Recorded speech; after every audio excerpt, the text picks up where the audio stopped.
우리가 지난주에는 유다의 기회라는 제목으로 마태복음의 말씀을 선포했었습니다. 한 주간도 인애로우시고 자비로우신 하나님의 기회를 붙들고 사셨는지요? 오늘은 레위의 자손이라는 제목으로 역대상 6장의 특별 계시를 선포하겠습니다. 다 함께 따라하겠습니다. 레위의 자손. 우리는 레위의 후손들인가요? 우리가 성삼일체 하나님을 알고 예수 그리스도의 사랑을 믿었다고 해서 지금 바로 즉각 천국으로 직행하는 것이 아닙니다. 이 땅을 밟고 살아가야 되고 살아내야 합니다. 우리는 이것을 사명이라고 합니다. 제가 늘 얘기하지만 무생물인 이 마이크도 소리를 증폭시키는 사명이 있어요. 하물며 하나님의 형상인 저랑 여러분이 이 땅에서 한평생을 살면서 아무런 의미 없이 산다는 것은 말이 되지 않습니다. 전도서의 저자처럼 인간이 제일된 목적을 우리는 생각하며 살아가야 됩니다.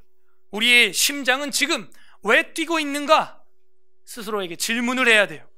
이 우주 만물과 천체는 왜 이렇게 웅장하고 질서정연하게 운행이 되고 있는가? 질문을 해야 됩니다. 그럴 때 우리는 우리 인생이 해석이 돼요. 살아가야 할 이유, 그것을 발견하게 됩니다. 오늘 성경에는 레위 지파의 자손들에 대한 족보가 아주 길게 나옵니다. 역대기 저자가 이 부분에서 분명히 집중해서 하고 싶은 얘기가 있다는 말이죠. 더 나아가서 이 역대기 6장을 기록한 하나님께서 하시고자 하는 말씀이 좀 중요하게 있다는 것을 우리는 알 수 있습니다. 목사님, 우리는 레위 지파가 아닌데요? 라고 생각을 하십니까? 신약 성경에는 우리 주님이 대제사장 되시고 저와 여러분은 왕 같은 제사장이라고 말씀하고 있어요.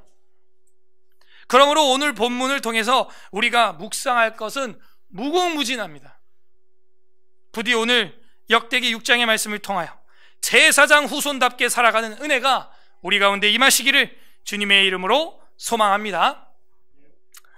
역대기 6장 전체 장제목을 정해본다면 레위 지파 이래도 되고, 다르게 하면은 대제사장 레위 지파의 족보 이래도 되고. 몇 절까지 있어요? 몇 절까지 있어요? 네, 워 하시는 분들은 오늘 처음 본 거예요, 이걸. 그죠? 가슴이 답답하고 머리가 아파오십니까? 그만큼 우리가 성경을 사모하는 마음이 떨어졌다는 거죠? 아니요, 와 했더니 와는 좋다라는 감탄사였습니다. 아멘? 네, 아멘. 여러분, 81절까지 있어요. 정말 이 역대기는 내 영혼의 수면제입니까? 아하수에로 왕이 정말 잠이 안 와가지고 에스더 6장 1절에서 역대기를 읽었던 것처럼 여러분도 잠이 안 올 때만 이런 거를 읽습니까?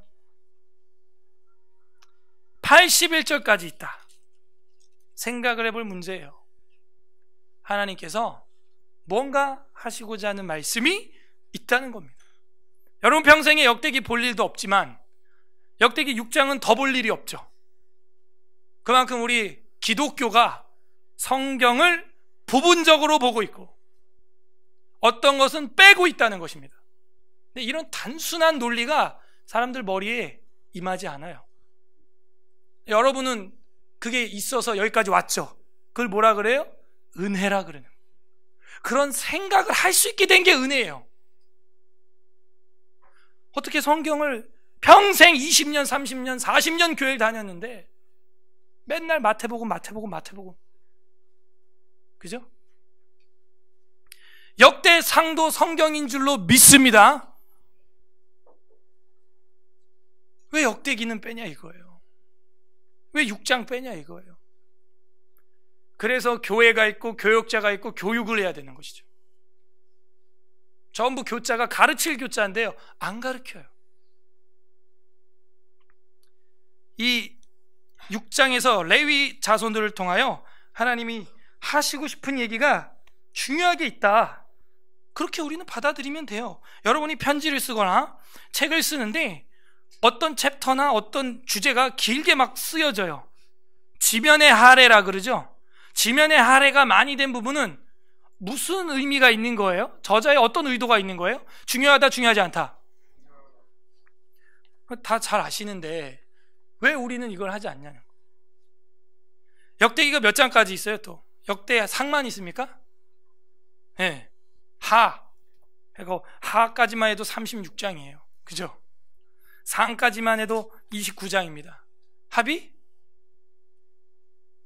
계산하기 싫을 정도죠. 60장. 그죠? 왜 이렇게 많냐? 역사를 통하여 하나님이 하시고자 하는 말씀이 있다. 그래서 이 역대기 서론 여러분 집에 가서 복습 열심히 하세요. 왜 썼는가? 이 책을 서론회 때 우리가 다 했습니다. 마틴 루터는 종교개혁을 할 때에 히에로나무스랑 같이 이 역대기를 거룩한 전체의 역사라고 말했다고요. 신앙의 족보라고 말했다고요. 아담, 가인이 아니에요. 1장 1절에 아담, 셋 이렇게 이어진단 말입니다. 이 역대기는 거룩한 전체의 역사를 보여주고 있는 거예요. 불면증 해소 때 여러분이 본다고 할지라도 그 가운데 이 은혜가 임해요. 은혜가 하나님의 백성의 계보가 흘러가고 있어요. 결국은 뭐예요? 메시아 대망 사상을 불어넣어 줍니다. 엄청난 책이에요. 더 나아가서 언제 쓰여지고 있는 책이라고요? 이게 포로기 이후에 성전 재건 시대라는 것을 꼭 명심하셔야 됩니다. 그러고 볼게요. 6장 1절 레위의 아들들은 게르손과 그핫과 므라리요. 레위의 아들들. 여러분 레위라고 하는 뜻은 뭡니까? 야곱의 그저 아들이죠. 연합한다 이런 뜻이에요. 하나님이 그 12아들들 중에서 연합한다라는 의미를 가지고 있는 아들을 제사장으로 택했는데요, 의미가 있어요. 하나님과 인간 이들을 연합하는데 이 제사장 레위 지파가 쓰임당하는 겁니다. 저랑 여러분은 레위 후손입니까? 그 다리 역할을 해야 되는 거예요. 다리 역할. 그러면 우리는 레위 지파를 아주 거룩하게만 볼 수 있죠. 거룩해야만 하는 지파죠. 그러나 그 태생이 거룩하진 않아요. 그 시조를 보세요. 시조 누구예요? 시조가 레위 지파의 시조가 누구예요? 레위죠.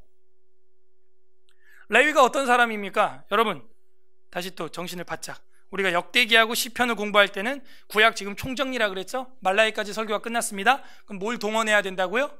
창세기부터 말라기까지 총동원해야 된다 그랬어요. 네. 그래서 지금 이 설교를 듣는 분들은 최소한 말라기까지 설교를 들은 분들입니다. 실력이 있어야 돼요. 그러니까 실력이 없으면 역대기 설교 절대 못합니다. 레위라고 하는 사람의 시조를 보게 되면은 자기 여동생 디나가 세겜 땅 추장에게 강간을 당했다고 하여 시므온 형과 함께, 그죠? 살인마가 돼요. 자기 여동생을 강간한 지파를 전부 도륙해서 죽이는데 그게 어디 나와요? 창세기에 나온단 말이에요. 창세기 34장에 그게 나온단 말이에요. 그게 레위예요. 칼로 사람 목 따고 배 따고 비열하게, 그것도 속임수를 써서 결혼하자고 속임수를 써가지고 할례받게 만든 다음에 몸 고통할 때 가서 더 고통을 가하죠. 이게 레위예요. 그래서 야곱의 축복을 받지도 못합니다. 학살을 주동한 사람의 후손이 레위 지파예요.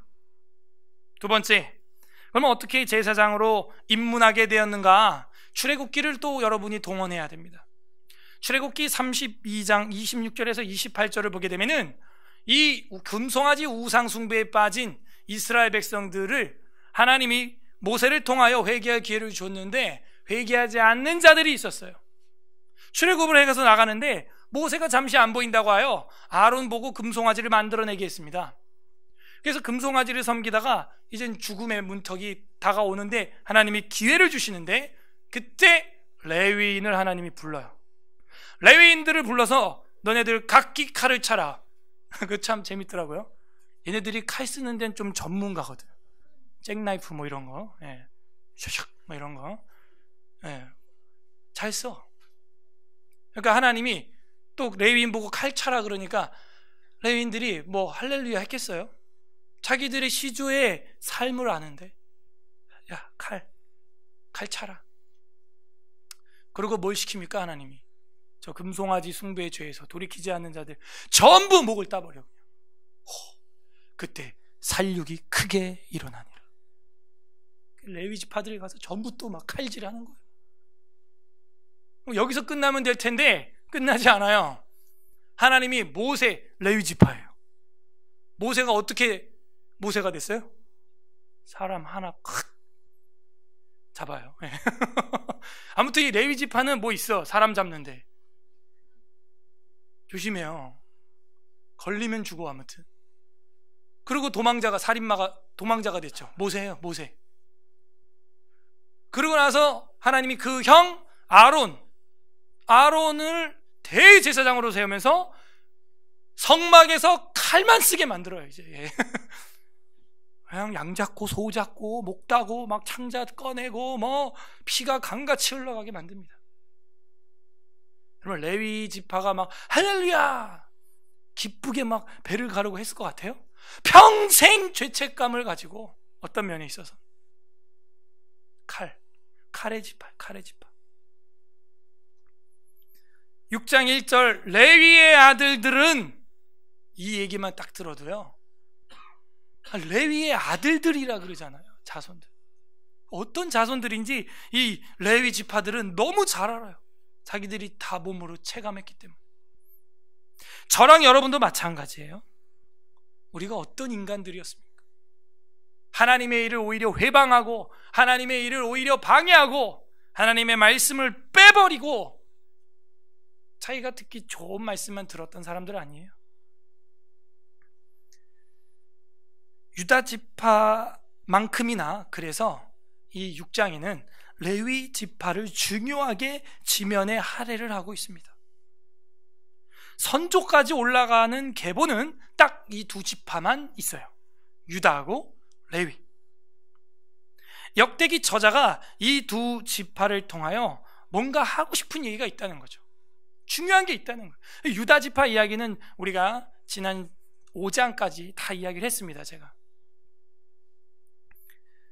그래서 이 유다 지파가 얼마나 고통을 가했던 지파인지, 그러나 나중에는 희생하며 요셉을 돌아오게 했던 유다처럼 이제는 이 지파가 그런 일을 감당하고 먼 미래에는 이 지파, 유다 지파를 통하여 메시아가 나온다 했고, 이 레위 지파를 통해서는 이제 무엇을 말씀하시고자 하는가 보여주고 있는 거예요. 자, 그래서 1절부터 15절까지가 대제사장 계보 이렇게 나옵니다. 대제사장 계보. 레위의 아들들은 그들입니다. 게르손과 그앗과 무라리요. 2절 그앗의 아들들은 아므람과 밑줄. 자, 제일 이제 처음 나온 사람 아므람. 이 사람이 바로 모세의 아버지입니다. 아론의 아버지예요. 히브리어로 아므람 하는 것은 고귀한 백성, exalted people 아마 이렇게 돼 있을 거예요. 고귀한 백성. 정말 그 이름대로 이 게르손 고앗 무라리 중에서 고앗 지파가 단연 장자같이 됩니다. 고귀한 백성. 그래서 그앗은 자신의 자녀를 하나님 앞에 고귀한 아들과 딸로 키우기로 결심한 아버지였던 거죠. 그 아버지의 신앙의 결심 아래에서 그런 아들, 딸들이 나오는 겁니다. 여러분 자녀의 이름은 뭐예요? 네? 정말 하나님 앞에 유아 세례할 때 그런 의지가 있었습니까? 그렇게 완전히 바치겠느뇨? 네. 그런 집안에 이런 은혜가 임해요. 3절 아므람의 자녀는 아론과 모세와 미리암이요. 바로 연결되죠. 그렇게 아론의 자녀는 나답과 아비후와 엘르아살과 이다말이며 4명인 거 우리가 알고 있습니다. 이건 어디 나와요? 지금 벌써 창세기, 출애굽기, 레위기가 다 지나가고 있는 거예요. 이 3절 만에. 그게 보여야 됩니다, 여러분. 그죠? 1절이 창세기, 2, 3절이 출애굽기, 4절이 레위기 10장이잖아요. 그죠? 그 정도는 돼야 뭐 이렇게 성경을 본다 할 수 있어요. 그래서 이 레위 지파의 계보가 지금 여기 6장에 나오는데요, 앞뒤로 이렇게 제가 전체 문맥을 볼 때 가장 핵심 가운데 있습니다. 서쪽 지파, 동쪽 지파, 유다 남쪽 지파, 그런 얘기들이 이제 앞에 뒤에 이제 나오면서 이 6장이 그 중앙에 계보가 있어요. 레위 지파 계보가. 이것은 마치 광야에서 성막 중심 생활을 했던 민수기를 또 상기시켜 줍니다. 이 성막 중심 생활을 했던 것처럼 지금 이 역대기에서 다뤄지는 이 역대급 사람들, 지파들에는 레위의 지파가 다뤄지고 있구나. 자, 그럼 계속 좀 볼게요. 이 나답과 아비후 3절 끝에, 그리고 엘르아살, 이다말 4명인데 이게 어떻게 됐어요? 나답과 아비후는 레위기 10장에 의하면 예배를 드릴 때 어떻게 했습니까? 다른 불을 갖다 드리다가 타 죽었어요. 예배 시간에 다른 불 드리면 안 됩니다. 예배 시간에 하나님이 명령한 방법으로 예배하지 않으면 하나님께 절대 수납되지 않아요. 사람의 창작 능력이나 사람들이 만들어낸 기교와 사람들이 고안해낸 것들이 하나님께 예배로 상달될 거라고 착각하시면 안 됩니다. 죽는 수가 있어요. 21세기 기독교의 문제는 이것입니다. 자신들이 나름대로 소견에 오른 대로 고안해낸 것들을 예배에 탑재하여 하나님 먹으라는 거예요. 하나님 그걸 절대 드시지 않습니다. 왜 예배 시간에 설교 시간이 제일 깁니까? 우리는 하나님은 말씀이라고 믿기 때문이죠. 왜 성경책이 강단 가운데 있습니까? 가장 그 말씀이 육체가 되어 오신 분이 주님이라고 믿기 때문이죠. 하나님의 방식대로 하지 않으면 절대 상달되지 않아요. 나답과 아비후처럼 타 죽는 수가 있어요. 그리고 엘르아살과 이다말이 그들의 시체를 끌고 나옵니다. 레위기 10장에 보게 되면 봤더니 얘네들이 왜 타 죽었고 왜 다른 불 드렸대요? 뭘 마셨대요? 술. 자, 이러면 술에 대한 문제도 간단하게 우리는 정리가 끝나요. 술 먹어서 그 액체가 나를 지옥으로 끌고 가는 게 아니고, 술을 먹어서 내 뇌가 올바른 판단을 하지 못하여 하나님 앞에 범죄하게 함으로 내 영혼을 지옥에 끌어내릴 수 있다는 거예요. 그 정도 세밀한 분별력이 없다면 성경을 다시 봐야 되는 겁니다. 그래서 우리 교단에서는 금주, 금연, 주초 문제에 있어서는 학습 세례할 때 아예 정해져 있습니다. 그게 학습 세례문에. 자, 그 다음에 4절, 엘르아살과 비느하스를 낳았고, 이 비느하스는 또 어떤 사람입니까? 비느하스. 네? 이거 다 지금 제사장 흐름인데, 비느하스 어떤 일을 했어요? 예, 그 발람이 이스라엘 사람들을 미혹해서 미디안 여자들과 음행을 저지르게 하는 시딤 모압 사건, 바알부올에 부속되게 해서 음란을 저지르고 있을 때 여호와 하나님의 열심, 칸나, 여호와 하나님의 질투하심으로 비느하스가 창을 들고 가서 시므리와 고스비를 한 창에 그냥 다 꼬치 하고 찔러버렸죠. 칼 쓰는데 뭐 있다니까, 이 집안이요. 조심해요. 걸리면 그냥 한 칼에 2명을 1타입히. 예. 그래서 여호와의 진노가 멈추니라. 비느하스.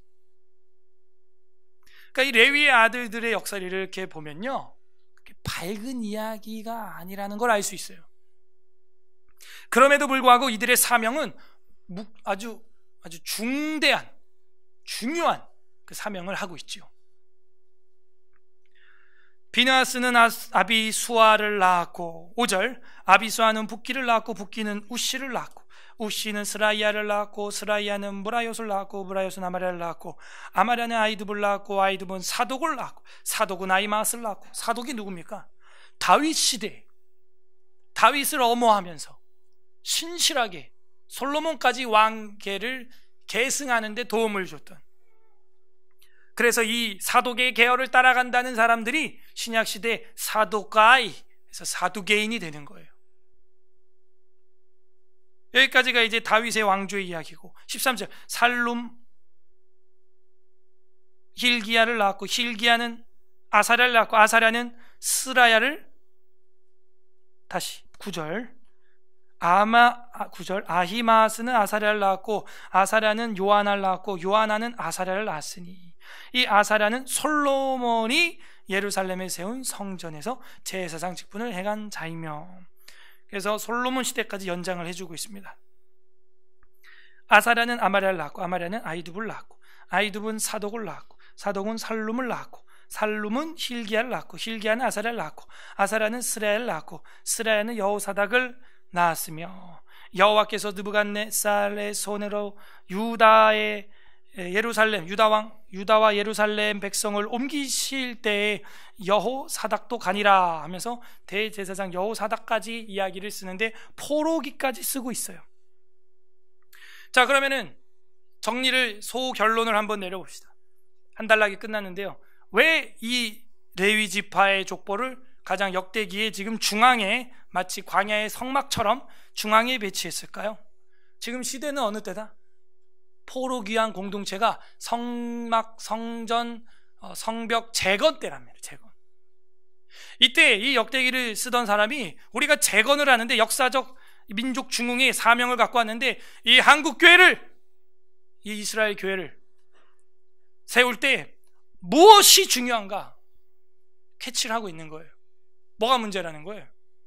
제사장이 문제라는 거예요. 제사장. 지금 레위 지파가 세워지지 않으면 제 아무리 화려한 건축물이 세워질지라도 의미가 없다라는 걸 알고 있는 것입니다. 그래서 역대하 저자를 많은 학자들이 학사 겸 제사장 에스라로 보고 있는 것이죠. 자기가 대제사장 집하고 학자 겸 제사장이기 때문에 에스라가. 오늘날 한국교회 문제는 무엇입니까? 우리 교회의 문제는 뭐예요? 내가, 목회자가, 성도들이 내 자신이 하나님의 제사장이라는 걸 망각하는 데 있어요. 나답과 아비와 같이 세속화가 일어납니다. 하나님 앞에서 자기가 얼마나 처참한 살인자였음을, 죄인이었음을 망각하고 있는 것이죠. 레위의 시조가 그랬던 것처럼 우리의 시조가 그러지 않았나요? 믿지 않는 사람들이었단 말입니다. 저랑 여러분은 레위의 후손의 역할을 감당하고 있습니까? 이것이 포로기 이후에 왕이 없던 유대 사회에 레위인들의 역할이 얼마나 막중한가 하는 것을 보여주고 있는 것입니다. 그리고 또 한편으로는 그 중요한 역할을 맡은 레위인들이 완벽한 인간은 아니었다, 불완전한 사람이었다라는 것도 우리로 하여금 알려주고 있어요. 그러니 두려움과 떨림으로 무익한 종임으로 이 사역을 우리는 해야 하는 것입니다. 저와 여러분이 이 시간 이 자리에 예배드리고 바로 죽어도 천국 갈 터인데 죽지 않고 지금 이 땅에 살아있는 이유가 뭐냐 이거예요. 바로 그 레위 지파 제사장 업무를 감당하라는 것이죠.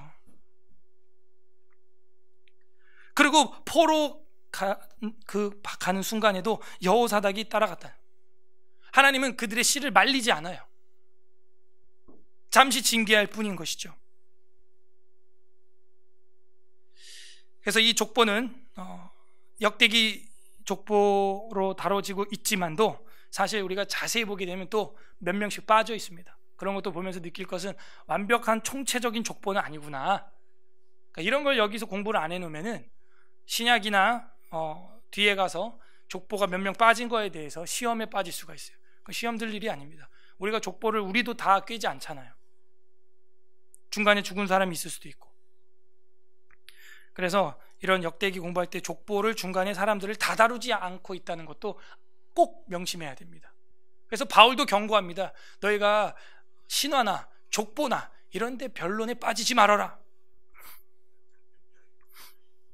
자, 그 다음에 16절부터 30절까지는 레위 사람들의 계보가 나옵니다. 자, 위에는 대제사장 계보였고요. 여기는 이제 레위 사람들의 계보입니다. 레위인의 자손들의 계보입니다. 자, 16절 레위인의 아들들은 게르손과 그 아까 모라리며 계속 반복되고 있죠. 레위인의 아들들, 칼쓰기를 좋아했던 아들들이잖아요. 17절 게르손의 아들들은 이름은 이러하니 림미와 시므이요 그아세 아들들은 아므람과 이스알과 헤브론과 우시엘이요 19절 무라리의 아들들은 말리와 무시라 그 조상에 따라 레위의 종족은 이러하니. 자, 17절 게르손, 18절 그핫, 19절 무라리입니다. 그래서 그들의 직계 아들들의 이름이 나왔고 다시 20절에 게르손이에요. 자, 이런 것도 구조학적으로 이렇게 교육하는 사람이 짚어주지 않으면 여러분 읽어도 이게 막 복잡해가지고 정리가 안 돼요. 레위인의 아들들 게르손, 그한, 무라리를 17, 18, 19절에 딱 다루고 그 다음에 세밀하게 20절에 게르손하고 또 한 번 다루는 거예요. 그리고 저 뒤에 가서 또 한 번 더 자세히 다루고 또 한 번 더 자세히 다루고 이렇게 나갑니다, 족보가. 그래서 볼 때 뭐 했던 거 또 하는 것 같고 막 헷갈리고 이러는데 그렇지 않아요. 점점 확대되고 있어요. 자, 20절 게르손에게서 난 자는 곧 그의 아들 림니요, 그의 아들 야하시요, 그의 아들 심마요, 그의 아들은 요아요, 그의 아들은 이또요, 그의 아들은 세라요, 그의 아들은 여아들이며. 다시 22절에는 그핫이 나오죠. 그죠? 18절에 그핫, 22절 그핫에게서 난 자는 곧 그 아들은 암미다답이요, 그 아들은 고라요, 그 아들은 아시리요, 그 아들은 엘가나요, 그의 아들은 에비아삽이요, 그 아들은 이사가리요. 이렇게 돼 있어요. 여기 보면 에비아삽이라고 하는 사람이 사실은 18절에 다뤄지는 아므람 아니냐, 학자들은 그렇게 추정을 하고 있습니다. 자, 그리고 우리가 주의할 것은 여기 23절에 다뤄졌던 엘가, 에비아삽, 아실은요 직계족보가 아니에요. 지금 이게 엘가가 에비아삽을 낳고 에비아삽이 아실을 낳은 게 아니에요.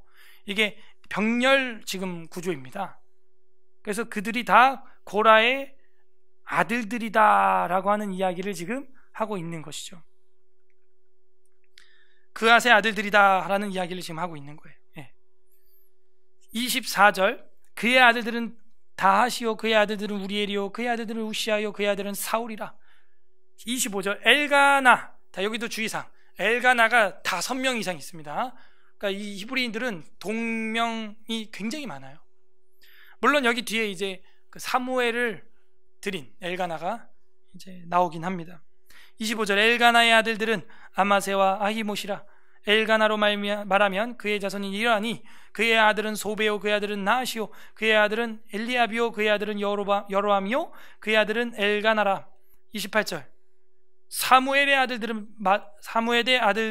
맏아들 요엘이요, 다음은 아비아라라고 이 사무엘의 아들들의 이름이 이제 정확하기 때문에 엘가나가 이제 해석이 되는 것이죠. 벌써 사무엘 상까지 온 거예요. 그리고 이 사무엘의 아들들의 이름을 보려면 사무엘 하 8장까지 지금 이 역대기 저자는 이야기를 다 한 겁니다. 사무엘도 제사장이구나 하는 해석이 여기서 나오는 것이고, 사무엘상에 에브라임 라마다임 소빔에 엘가나라는 자가 있었는데 그 안에는 한나요 분인나라 할 때 많은 사람들이 거기서 질문하죠. 사무엘은 에브라임 산지 라마다임 소빔의 사람인데 어떻게 제사 업무를 하냐. 근데 우리는 이 역대기를 봄으로써 해결되는 거예요. 역사 전체를 보니까 사무엘은 뭐였다는 거예요? 제사장 레위 지파인데 에브라임의 성읍에 거주하는, 뒤에 우리가 공부하겠지만요, 많은 분량이 전부 그 레위인의 성읍이 나오거든요. 스프레이가 돼가지고 다 뿌려져서 흩어져 있단 말이에요. 레위 지파는 땅이 없어요. 레위인들은 그렇게 성경 전체를 알아야 이 사무엘상 1장에 에브라임의 라마다임 소빔의 이 엘가나의 자손 사무엘이 레위 지파라는 게 해석이 되는 것입니다. 굉장히 입체적이어야 돼요. 다음 이제 그앗 끝났고 29절 무라리, 이것은 이제 19절에 무라리를 가져온 거죠. 무라리에게서 난 자는 말리요, 그의 아들들은 림니요, 그의 아들은 시므이요, 그의 아들은 우사요, 그의 아들은 시므아요, 그의 아들은 학기야요, 그의 아들은 아사야더라. 자, 여기까지 다 끝났습니다. 그앗, 엘가나, 그앗, 무라리, 게르손 이야기가 다 끝난 거예요. 자, 그 다음에 31절로 들어가기 전에 또 우리가 정리를 하면 이 족보가 뭘 보여주고 있는 거예요? 레위인의 역할이 무엇이냐? 바로 제단 봉사하며 예배를 집도하며 하나님 앞에 예배하며 섬기는 일엔 프로였다 하는 겁니다. 따라하세요. 프로 예배자. 저랑 여러분이 레위인의 후손이라면 첫 번째 이거를 적용해야 되는 거예요. 우리가 정말 프로 예배자인가? 하나님 앞에 많은 가족들과 사람들을 진리의 말씀 앞으로 인도하는 예배자인가? 그걸 보여주고 있는 겁니다. 사무엘처럼 유다가 아니더라도 에브라임에 살아도 어디에 살아도 레위인들은 원래 전국에 흩어져 있는 거예요. 저희 교회도 지금 멀리서들 오시죠. 전에는 제주도에서 오시는 분도 있었어요. 비행기 타면 1시간 반밖에 안 걸린다고. 그렇게 진리를 사모해서 배우고 자기가 있는 곳으로 흩어지고 그렇게 하는 거예요. 자, 이제 두 번째 큰 단락으로 들어갑니다. 31절 여러분이 읽어주세요. 31절 시작.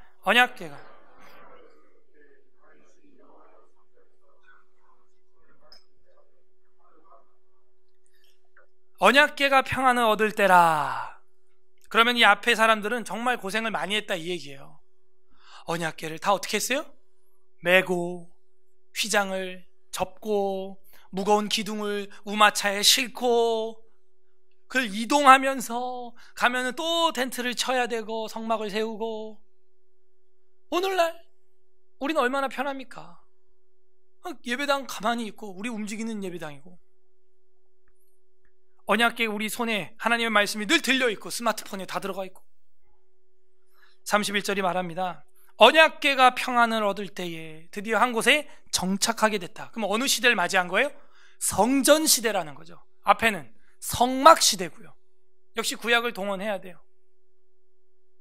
그래서 사무엘 이후에 알다시피 다윗이 여부수 족속을 쳐냄으로써 그 여부수성을 빼앗아서 다윗성, 예루살렘 성이라 지칭하였고, 거기에 여호와의 언약궤를 모시면서 너무 좋아가지고 춤을 추며 찬양했던 장면이 사무엘하 6장에 나옵니다. 맞습니까? 저만 맞는 걸로. 그래서 이 사무엘 6장에 나온 라디오 하다가 이제 미갈이랑 싸우고 그러잖아요.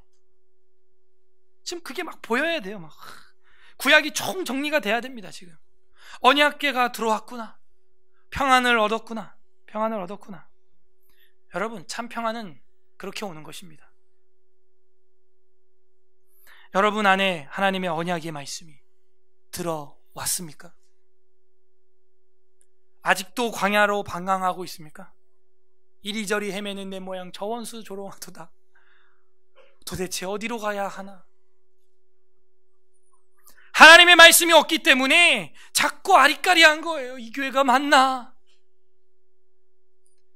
저는 많은 세미나를 다녔지만 이 성경 66권을 다 배우는 그 순간 세미나는 종결됐어요. 여러분도 거기서 자유하지 않습니까?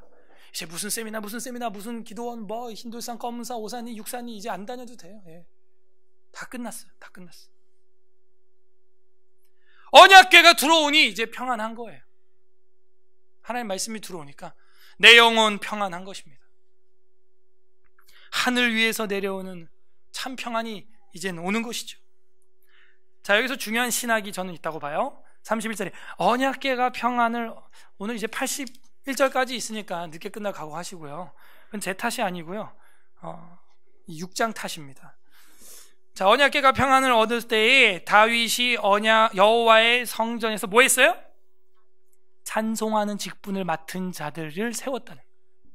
저는 언약궤하고 그 다음에 찬송의 밑줄을 쳤어요. 찬송? 누가 하는 거예요, 이거?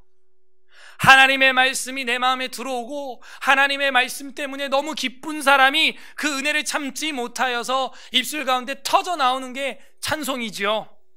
앞에서 기교와 음악과 전기 사운드를 동원해서 인도해서 부르는 게 찬송이 아니잖아요. 진짜 심령에서 터져 나와요. 여호와 나의 목자이시오니 내게 부족함 없으리로다. 그런 노래가 흥얼흥얼 왜 나오는 거예요? 어제도 이제 축구하는데 저는 여기 앉아가지고 흥얼흥얼 부르다가, 물론 2절에서 잠깐 멈췄지만 또 흥얼흥얼 부르고 나오는 거예요. 왜? 그 시편 23편의 말씀이 내 안에 있기 때문에. 진정한 찬송은 그렇게 터져 나와야 됩니다. 성경이 내 안에 막 들어와 있기 때문에 이게 이제 충만해서 차고 넘쳐서 시와 찬미와 신령한 노래, 프살모스라고 하는 이 시편, 성경에서 말하는 이 시편, 이걸 불러야 돼요. 그때 악령은 떠나가고 사울 왕에게 들어가 있던 귀신은 물러가고 옥중에 있던 바울과 실라의 마음의 두려움은 떠나가고 옥문이 열리는 것입니다. 그러면 어떻게 돼요?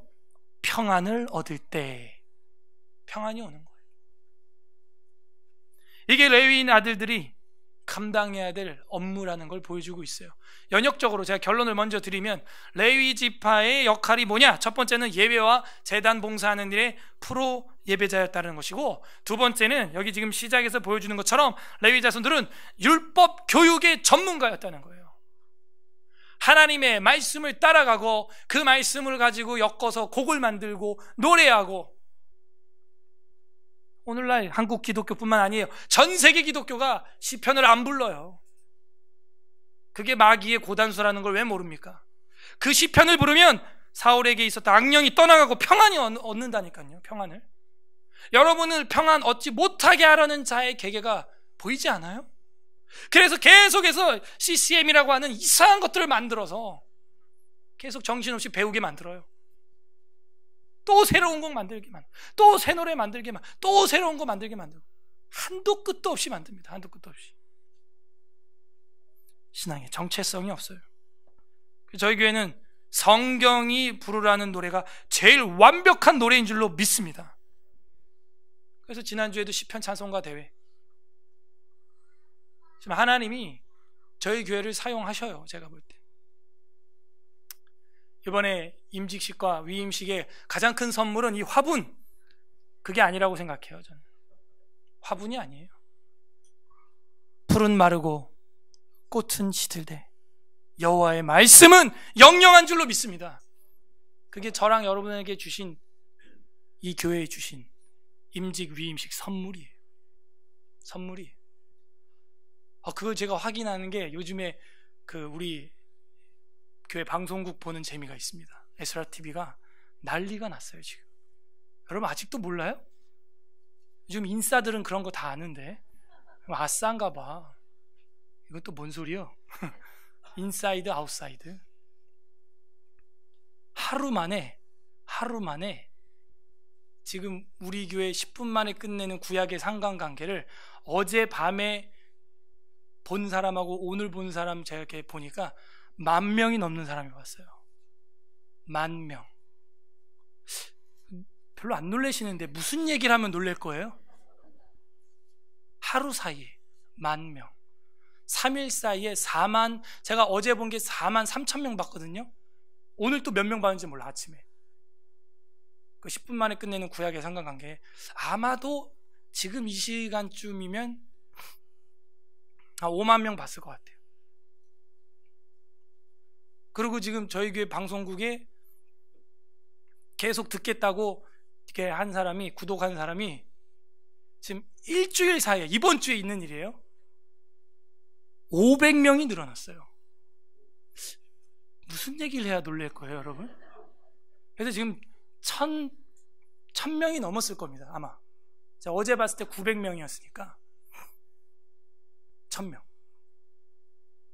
그러니까 우리 여기 모여봐야 100명인데요 1,000명. 근데 그 1,000명이 중요합니까? 다른 교회 봐요. 여기 가까운 여의도 뭐 몇십만 형, 그게 중요한 게 아니고요. 그 1,000명이 이제는 뭘 하는 분들이에요? 언약궤 66권을 다 들을 수 있는 분들이 될 가능성이 있다는 것이죠. 지금 이건 엄청나게 큰 차이예요. 큰 차이. 어제도 원로 목사님들이 와서 하시는 말씀이 뭐예요? 큰 교회를 치면 우리 교회가 이 교회보다 더 크다. 그게 중요한 게 아니고 이 교회 애들을 보니까 내가 너무 충격이다. 이 길고 긴 설교를, 예배를 어른들보다도 더 반듯한 자세로 드리고 있다. 너무 충격이다. 이런 걸 일컬어 성경이 뭐라 그러는 줄 아세요? 한 명이 1,000명을 감당한다고 하는 거예요. 2명이 10,000명을 감당한다고 합니다. 여러분, 죄송합니다. 허접한 1000명, 프로 예배자 1명, 10명 다 나병 치료해 줬어요. 예수님이. 감사하러 온 사람 몇 명?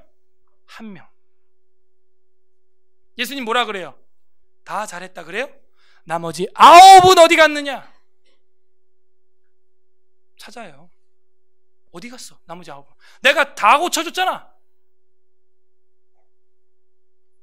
하나님은 우리에게 66권 성경 다 주셨습니다. 내가 너네 교회 다 줬잖아. 그래서 그 고옥하나 목사님의 늘 고통도 이거였죠. 은퇴하고 나서, 저도 그 교회 청년부 출신인데, 은퇴하고 나서 사모님이랑 가정예배를 매일 드리다 보니까 강단에서 설교 안 한 본문이 너무 많았다는 거예요. 이젠 돌이킬 수도 회개할 수도 없는 시간이 되어버렸다는 것이죠. 최소한 저는 그런 죄는 짓지 않기 위해서 개척 때부터 지금까지 말라기까지 설교를 다 한 겁니다. 여러분도 이제는 그렇게 듣고 배우셔야 돼요.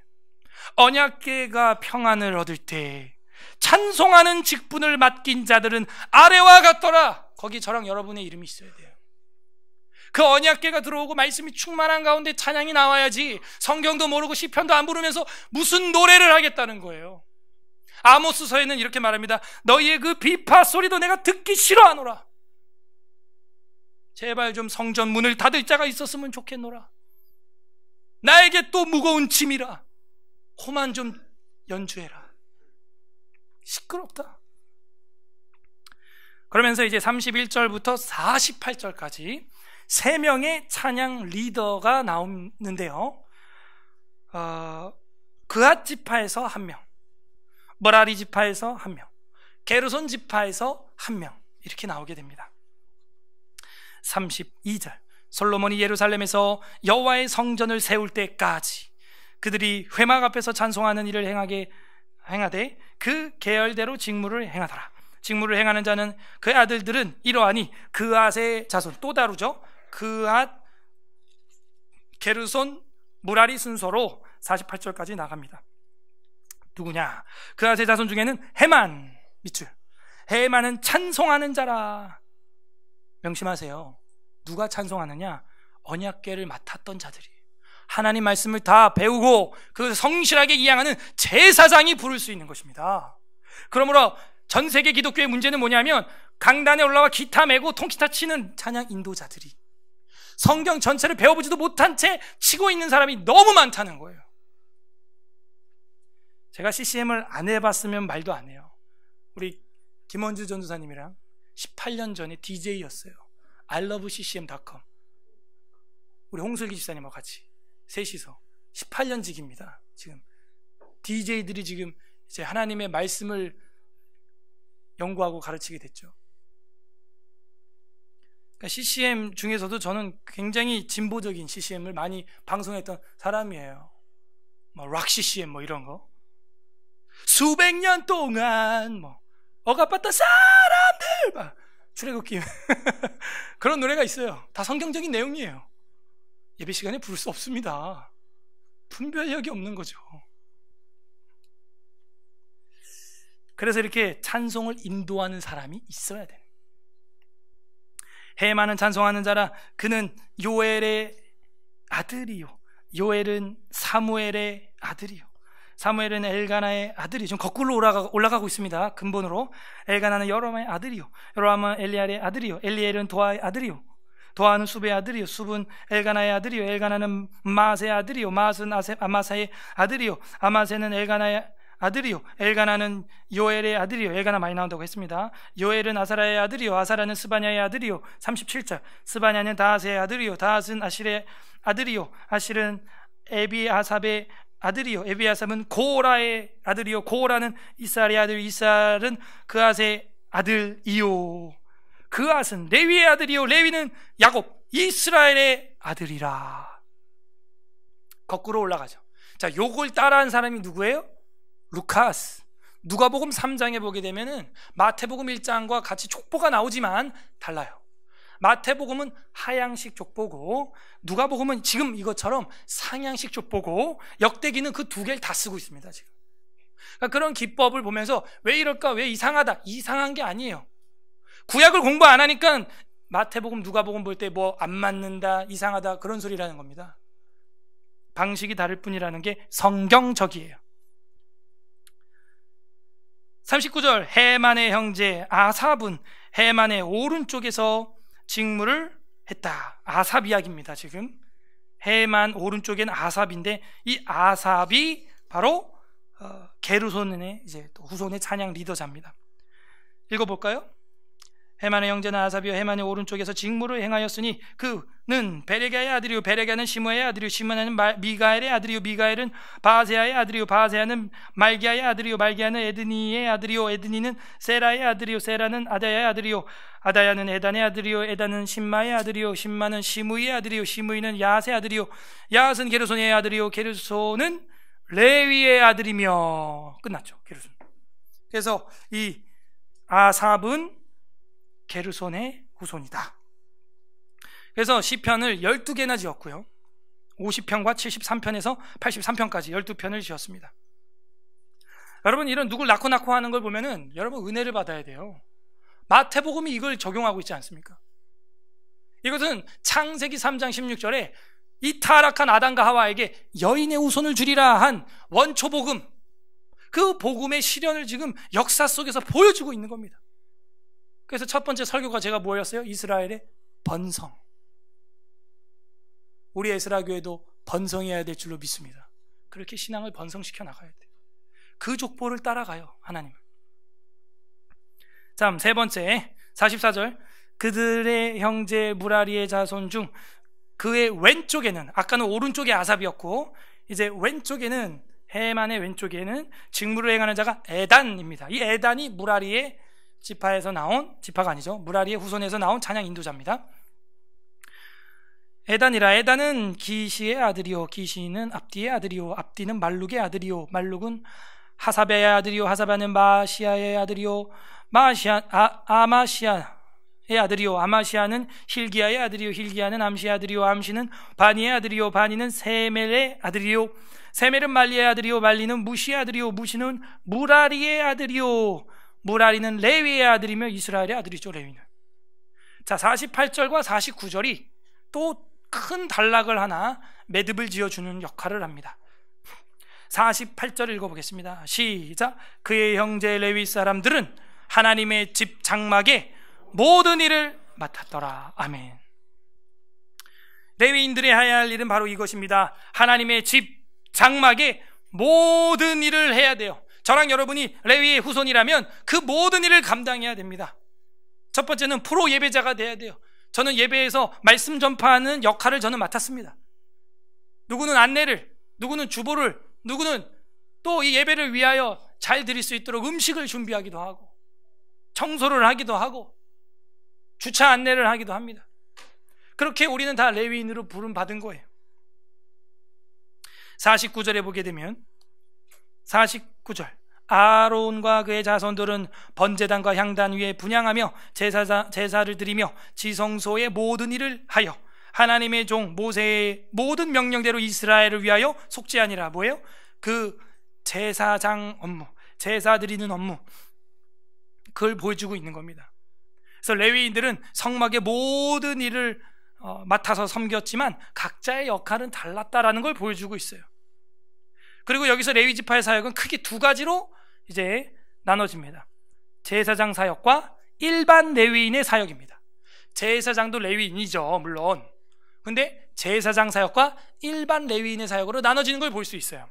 그래서 제사장은 전문적으로 번제, 향단, 지성소에 들어가고 속죄를 하고 그런 걸 하고, 다른 레위인들은 그 음식들을 나누어주고 나누어 먹고 성막을 관리하고 이동하고 기명들을 관리하고 닦고 이동하고 정리하고 그런 일들을 합니다. 오늘날 교회에 아주 정확히 적용이 돼요. 신학을 제대로 전문적으로 우리 대한예수 장로회 종신대신대원에서 공부한 분들은 제사장 역할을 하면서 예배와 하나님 말씀을 전하고 그리스도의 피와 부활하심과 그 속죄하심을 전하고 성경 66권을 그렇게 가르치는 것이죠. 그리고 함께 레위된 자들 여러분들은 그 예배를 위하여 이 건물을 관리하기도 하고, 다음 주에 임시재직회도 있는데 재정을 관리하고 재직이 되고 당회원이 되고 운영위원회가 되고 소그룹 모임의 리더가 되고 회장, 부회장, 총무, 서기, 회계가 되고 이렇게 되는 거예요. 그렇게 우리가 적용을 해볼 수가 있는 거예요. 그렇군요. 이 엄청난 역할이군요. 다시, 이게 왜 어느 시대에 쓰여지고 있다고요? 유다 포로기한 재건 시대에 이 부분을 굉장히 중요하게 여기고 있다는 겁니다. 대한민국이 정말 하나님이 보호하사 우리나라 만세 되려면 그거부터 회복해야 돼요. 정말 하나님이 보호하사 우리나라 만세, 하나님을 제대로 섬겨야 돼요. 그러지 않고는 이 나라엔 소망이 없습니다. 그 다음에 53절까지는 아론의 자손들에 대하여 짧게 다루고 있습니다. 50절부터 53절, 아론의 자손들. 아론의 자손들은 이러하니 그의 아들은 엘르아사리요, 그의 아들은 비느하스요, 그의 아들은 아비수아요, 그의 아들은 붓기요, 그의 아들은 우시요, 그의 아들은 스라히아요, 그의 아들은 무라요시요, 그의 아들은 아마라요, 그의 아들은 아이두비요, 그의 아들은 사독이요, 그의 아들은 아이마스더라. 앞에서 분명히 다뤘던 것 같은데 여기 왜 또 다루냐? 앞에서 1절부터 15절까지 다뤘던 것은 솔로몬 시대까지 통째로 다룬 것이고, 지금 여기는 사독에서 아히마스, 다윗 때까지 딱 끊고 있어요. 끊었어요. 단락을 솔로몬까지 안 가고. 그래서 역대상에는 다윗 이야기에서 끝나요. 그리고 역대하부터는 솔로몬 이야기가 나옵니다. 그래서 지금 이 역대상을 쓰고 있는 사람은 예루살렘 재건축을 하는데 앞서서 다시 한번 이 성전을 일으키고, 우리로 치면 다시 한번 한국교회를 일으키려면 다윗의 영광을 회복해야 한다는 걸 보여주고 있는 것이죠. 다윗의 영광. 아론부터 다윗 성전 때까지 제사장의 이름을 기록하면서 역대기 저자의 초점을 보여주고 있는 것입니다. 역대상에. 물론 상하서는 후대인들이 나눈 거지만요. 자, 이제 마지막 하나 남았네요. 그게 엄청 길어요. 54절부터 81절까지 내용은 한 가지 이야기입니다. 고맙죠, 여러분. 한 가지라고 하니까. 레위 지파의 정착지가 됩니다. 그래서 이렇게 말이 길군요. 그래요. 누구는 어디에 살고 누구는 어디에 살라는 거예요. 자, 54절부터 81절은 레위 지파의 정착지. 54절 다 같이 읽어주세요. 시작. 그들의 거주한 사방지계 안에 있으니 그들의 마을은 아론 자손은 그앗 자손이 먼저 뽑죠. 믿음의 사람이 먼저 뽑는 거예요. 믿음의 자손이 그걸 쟁취하는 것입니다. 아므람, 고귀한 백성, 그가 결국에는 그앗을 키워낸 거예요. 그리고 그가 먼저 땅을 뽑는데 유다 땅이 뽑힙니다. 이게 우연일까요? 여러분, 여호수아서 벌써 진행이 나가죠. 그앗이 제비를 뽑았는데 유다 땅, 그것도 제일 좋은 헤브론이 뽑혀요. 제비를 뽑았는데, 그냥 무작위로 뽑았는데 우연일까요? 먼저 제비를 뽑았는데 55절, 그들에게 유다 땅 헤브론과 그 사방 초원이 뽑혔다는 거예요. 우리가 여호수아서 공부했죠. 그 땅 분배가 그때 전쟁기랑 우리가 땅 분배를 비교해보면 어떻게 분배되고 있음을 확인했어요? 지금 저 누구한테 설교하고 있어요? 순간 혼자 와 있는 줄 알았어요. 네? 여호수아서를 상기시켜 보세요. 치열하게 전쟁했던 정착했죠. 그때 땅 분배된 거랑 전쟁기를 비교해보면 누구한테 어떤 땅이 분배되고 있었어요? 그죠? 가장 먼저 담대하게 목숨 걸고 순종했던 갈렙, 유다지파, 이런 사람들한테 가장 좋은 땅을 가장 먼저 주게 되었었죠. 여러분도 이 땅에서 가장 믿음에 순종하고 순복하며 담대하게 살아갈 때 저 하늘의 땅 여러분에게 하나님이 주실 줄로 믿습니다. 그걸 예수님은 내가 너희를 위하여 처소를 준비하리라 이러고 가신 거예요. 저랑 여러분의 처소가 준비되고 있는 소리가 들려야 돼요. 그래서 이 그앗 종족 중에서 제일 먼저 뽑았는데 유다 헤브론 제일 좋은 초원이 뽑힌 겁니다. 우연일까요, 이게? 우연이 아니에요. 이번 주에 그것도 갑자기 에스라 TV를 보시는 분들이 늘어났다. 우연일까요? 우연이 아니라고 좀 봐요. 왜냐하면요, 그 10분 만에 끝내는 구약의 상관관계 영상이요, 올해 초에 8개월 전에 만들었었고요, 아무도 안 봐갖고 그냥 처박아 놨던 영상입니다. 그게 갑자기 이번 주 만에 4만 명이 본 거예요. 한 주에. 여러분한테 제가 종이를 하나 프린트해가지고 구약의 상관관계를 인쇄해서 나눠주고 다음 주까지 4만 명한테 뿌리세요. 교회를 옮기죠? 그죠? 드디어 우리 목사님이 메가처치에 미쳤구나. 위임식을 하더니 악령이 씌인 거야. 우연이라고 보지 않습니다. 사명이 있는 거예요. 사명이. 우리의 사명이 뭐예요? 바로 이 성경 66권을 가르치고 전파하고 10분 만에 구약 전체를 알고 싶다는 거예요. 사람들이. 그러니까 제 마음속에 힘들어도 더 말씀 교육 영상을 찍어야겠다 해서 또 새벽 3시까지 찍은 것도 있어요. 지금 편집 들어가는데. 그리고 신구약 중간사, 10분 만에 끝내는 신구약 중간사, 10분 만에 끝내는 신약의 상관관계, 그 다음에는 10분 만에 끝내는 성경 66권의 상관관계. 아무튼 사람들이 번개불에 뻥 튀겨 먹는 걸 되게 좋아하더라고요. 아무튼 10분이면 그냥 끝냈으면 좋겠어. 그냥. 그건 사실은 접촉점이고요. 성경을 성실하게 인내하면서 배우는 자가 은혜를 거둬요. 농부와 같이. 어떻게 10분 만에 됩니까? 그게. 그래도 그건 하나님이 저는 인도하심이에요. 유다가 헤브론 이렇게 좋은 초원을, 비옥한 땅을 얻게 된 것도 하나님의 인도하심인 것입니다. 그래서 레위인들의 정착지 이름이 이렇게 쭉 나옵니다. 61절, 그앗 자손은 남은 자에게 절반 지파, 즉 므낫세 반지파 종족 중에서 제비위 뽑아서 10성읍을 주었다. 땅이 아니죠. 레위인들은 성읍을 준다 그랬어요. 71절 보세요. 게르손 자손에게는 므낫세 반지파 종족에게 바산 골란의 그 초원을, 아스다롯과 그 초원을 주었다. 77절, 무라리 자손의 남은 자에게는 스불론 지파 중에서 림모노와 그 초원과 다볼과 그 초원을 주었다. 81절, 헤스본과 그 초원과 야셀과 그 초원을 주었더라 하면서 끝나요. 저는요, 이 6장이 54절 3절까지 레위인들의 역할에 대해서 나오다가 성읍을 주는 장면은 의미가 있다고 생각합니다. 하나님의 일을, 먼저 그 나라와 그 일을 구한 자들에게는 하나님이 성읍이 되어준다는 거예요. 그래서 성경에는 레위인에게는 기업이 없다, 땅 기업이 없다는 거예요. 부동산 안 준다는 거예요. 왜요? 나 여호와가 너희 기업이 됨이니라. 저랑 여러분은요, 이 땅에서 예배를 드리는 예배자고 이제는 제사장입니다. 우리는 뭘 사모해야 될까요? 이 땅에 우리에게 기업이 없을지라도 성읍은 있잖아요. 머리 둘 곳 없던 예수님과는 비교 안 될 만큼 머리 둘 곳은 있지 않습니까? 우리가 지금? 그죠? 그럼 이제 뭘 사모해야 돼요?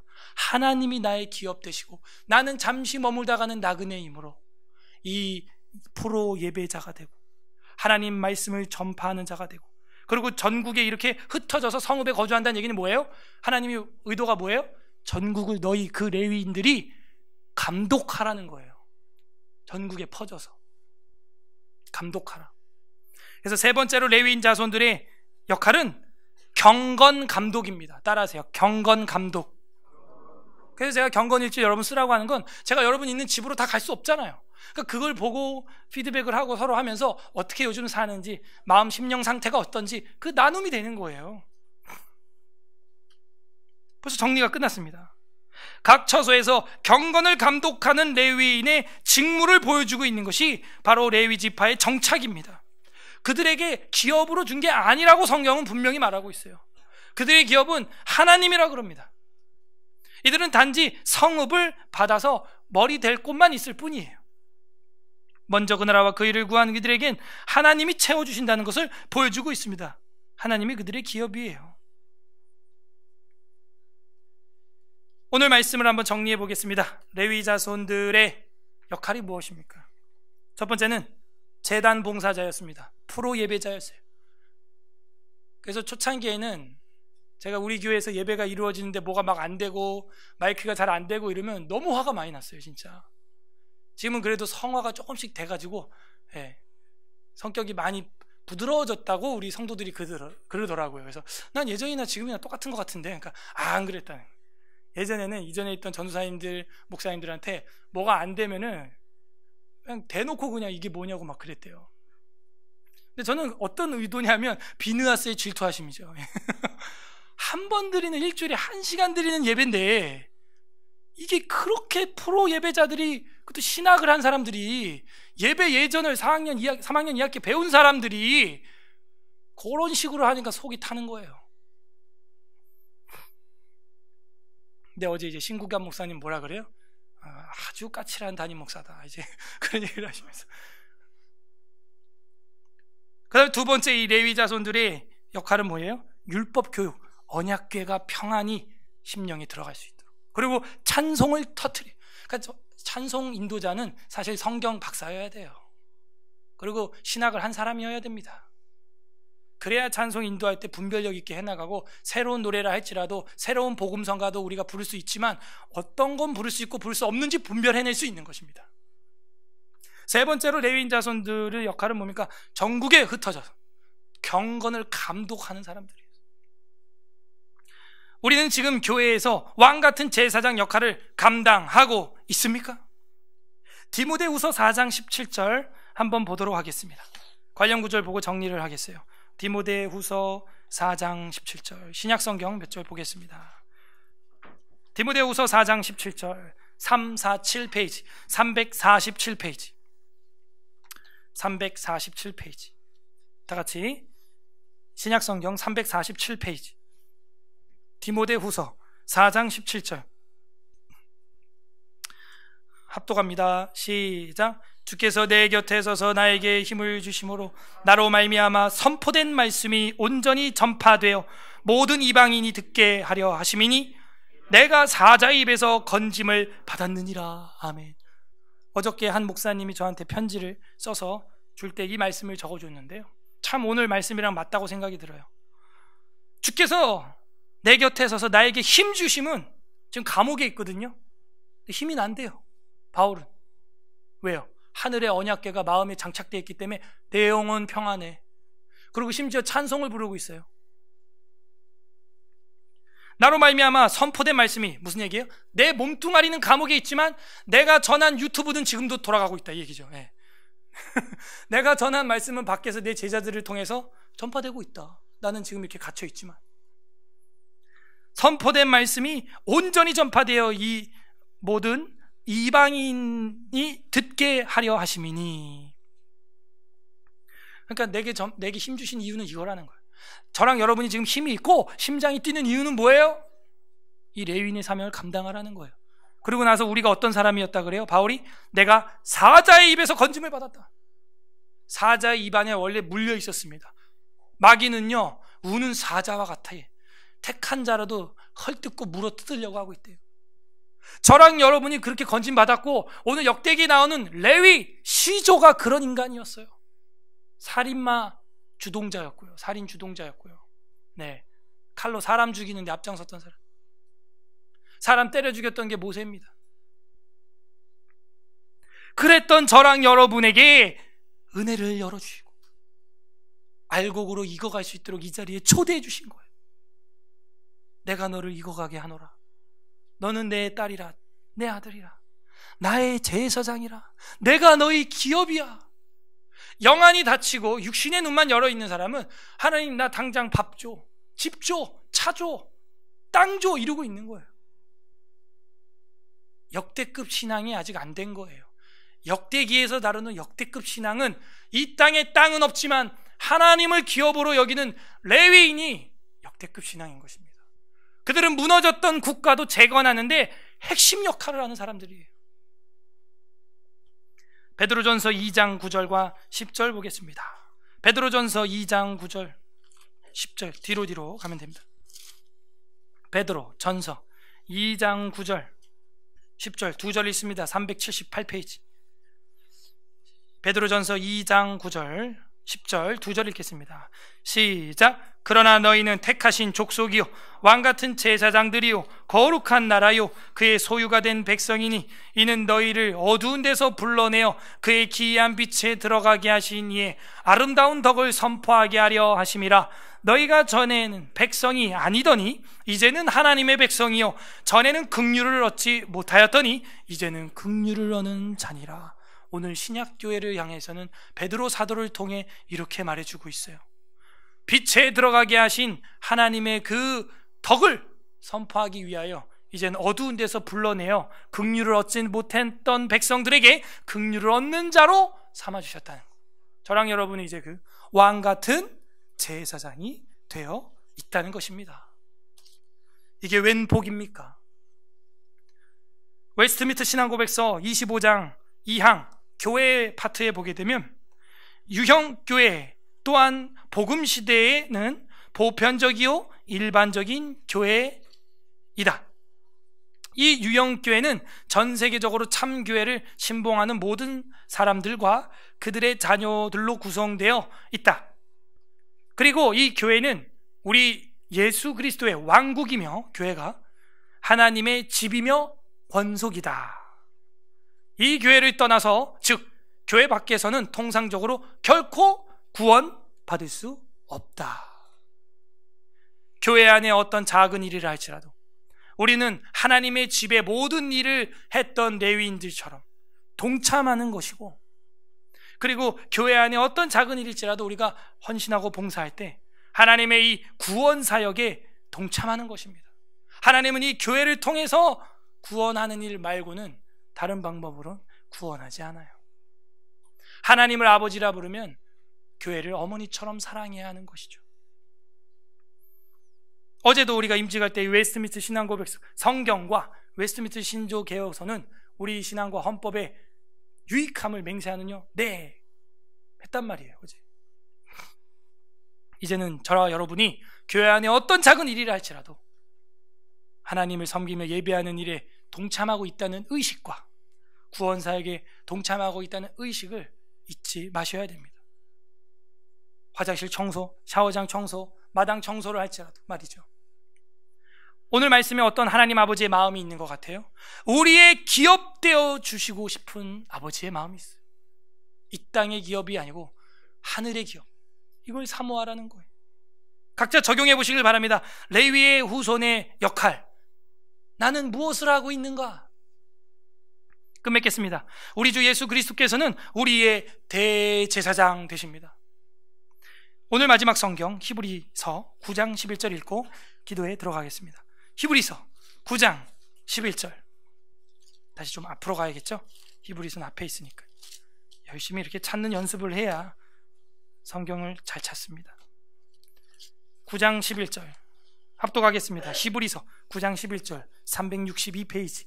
시작. 그리스도께서는 장래 좋은 일에 대제사장으로 오사 손으로 짓지 아니한 것 곧 이 창조에 속하지 아니한 더 크고 온전한 장막으로 말미암아. 그게 뭐예요? 하늘 장막이. 우리 주 예수님은요 참 진짜 좋은 대제사장이십니다. 그리고 이 땅의 것이 아니고요 손으로 짓지 아니한 저 하늘 장막을 준비하러 가셨어요. 우리는 이 땅을 기업으로 받은 자가 아닙니다. 잠시 잠깐 머물다가는 나그네입니다. 여러분, 아무리 피땀 흘려 노력해봤자 자식밖에 더 줘요? 우리의 기업은 오직 하나님이 되십니다. 우리는 잠시 이 땅 성읍에서 골고루 퍼져서 전문 예배자로, 말씀 전파자로, 경건 감독자로 살아갈 뿐입니다. 이제는 나와 자녀들을 그 나라의 기업을 위해서 드려야 할 때가 된 것입니다. 부디 오늘 말씀을 가슴에 새김으로 참 대제사장을 따르는 진정한 레위 자손이 되시는 은혜가 저와 여러분에게 임하시기를 예수 그리스도의 이름으로 소망합니다. 우리는 레위 지파의 제사장입니까? 말씀을 생각하면서 설교를 생각하면서 역대상 6장을 읽어보겠습니다. 역대상 6장